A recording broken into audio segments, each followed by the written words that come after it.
प्रथम या गावचे ग्रामदैवत अंबिका मातेच्या चरणी प्रार्थना करते. मंचावर उपस्थित ज्यांची देवमाणूस म्हणून ओळख आहे आणि आज प्रत्यक्षात अनुभवलं असे आदरणीय संतोष दादा भरणे, त्याचबरोबर माझे मार्गदर्शक आणि ज्यांच्यामुळे आज या ठिकाणी मी आपणा सर्वांसमोर उभे आहे, शिरूराम मामा तुमच्या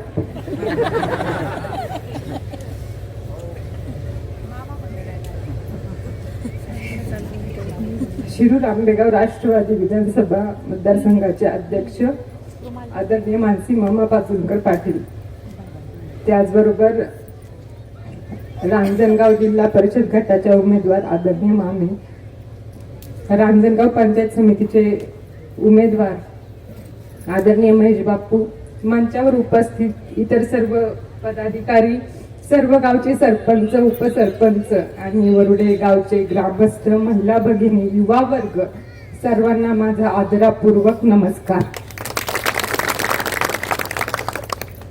महाराष्ट्र राज्याचे माजी गृहमंत्री आदरणीय दिलीपरावजी वळसे पाटील साहेब आणि आदरणीय मामा यांनी निर्णय घेतला, त्यामुळे या ठिकाणी आज मी तुमच्या सर्वांसमोर उभी आहे. ही माझ्यासाठी खूप मोठी संधी आहे. येणाऱ्या स्थानिक स्वराज्य संस्थेच्या निवडणुकीमध्ये मनापासून कार्य करणार असल्याचं या सर्वांसमोर मामा आज मी या ठिकाणी सांगते. अनेकदा मानसिंग मामांनी आम्हाला वरुडे गावाचं उदाहरण दिलं की या गावामध्ये एकी असते, एकता नांदली जाते येते, परंतु प्रत्यक्षात आज मी पाहिलं की बाबा एक गाव आणि त्या गावामध्ये एकी किती असते. तर नक्कीच ते वरुडे गाव, तुमच्या गावाचं उदाहरण पंचक्रोशीमध्ये दिलं जातं. खरंच खूप अभिमान वाटला आज या ठिकाणी येऊन. आज एकाच ठिकाणी तुम्ही सर्वजण आमच्या सर्वांसाठी या ठिकाणी उपस्थित आहात, ही खूप मोठी मोलाची गोष्ट आहे आमच्या सर्वांसाठी. तर तुमचे मनापासून खूप खूप आभार.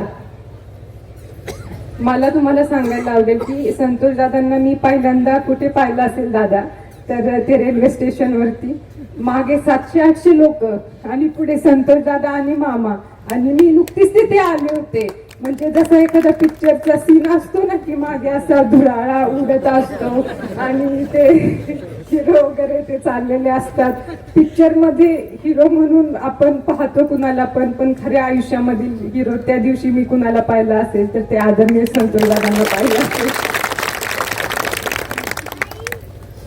दादा, मी नवीन आहे. गेली 5 वर्ष मी आदरणीय मामांच्या आणि आदरणीय वळसे पाटील साहेबांच्या मार्गदर्शनाखाली समाजसेवा करत आहे. राजकारणातील छक्केपंजे अजून माहीत नाही आणि कोणी टोमणे मारले तरी ते समजत नाही, त्यामुळे ती चांगली गोष्ट आहे माझ्यासाठी. आणि मामा मला तुम्ही पण सांगितले आणि साहेबांनी पण सांगितले, समोरून कोणी पण टीका केली, काही पण बोललं तरी कुणाला उत्तर द्यायचं नाही, उत्तर द्यायचं पण आपल्या कामातून उत्तर द्यायचं.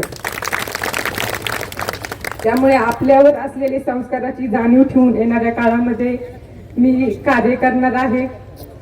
जसं दादांना जनतेची समस्या ऐकायला किंवा त्या सोडवायला आवडतात, फक्त निवडणुकीपुरतेच दादा हे गावात येत नाही, तर ते वर्षानुवर्ष गावात असतात, गावातील ग्रामस्थांच्या समस्या सोडवतात. तसंच देखील आम्ही आहोत आणि मामा असतील किंवा मी असेल, ज्योती मामी असतील, महेश बाप्पू असेल, तर आम्ही देखील काम करणारीच माणसं आहोत. तर हे साम्य आहे दादांमध्ये आणि आमच्यामध्ये.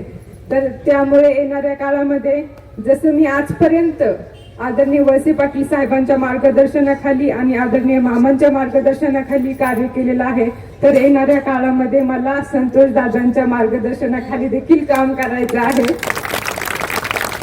तर ती काम करायची संधी वरुडेकर आणि पंचायत समिती गणामधील सर्व गावातील नागरिक मला देतील अशी मी अपेक्षा व्यक्त करते.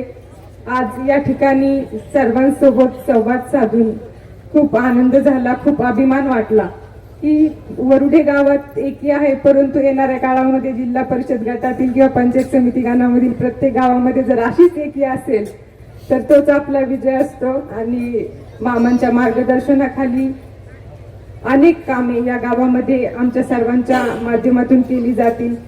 माझ्यासोबत जिल्हा परिषद गटाचे उमेदवार आदरणीय ज्योती मामी आणि रांजणगाव पंचायत समिती गणाचे उमेदवार महेश बाप्पू आहेत. तर मी तुम्हाला सर्वांना विनंती करते की तुम्ही सर्वांनी मतांच्या रूपाने आम्हाला आशीर्वाद द्यावा आणि कार्य करण्याची संधी द्यावी ही नम्र विनंती. धन्यवाद.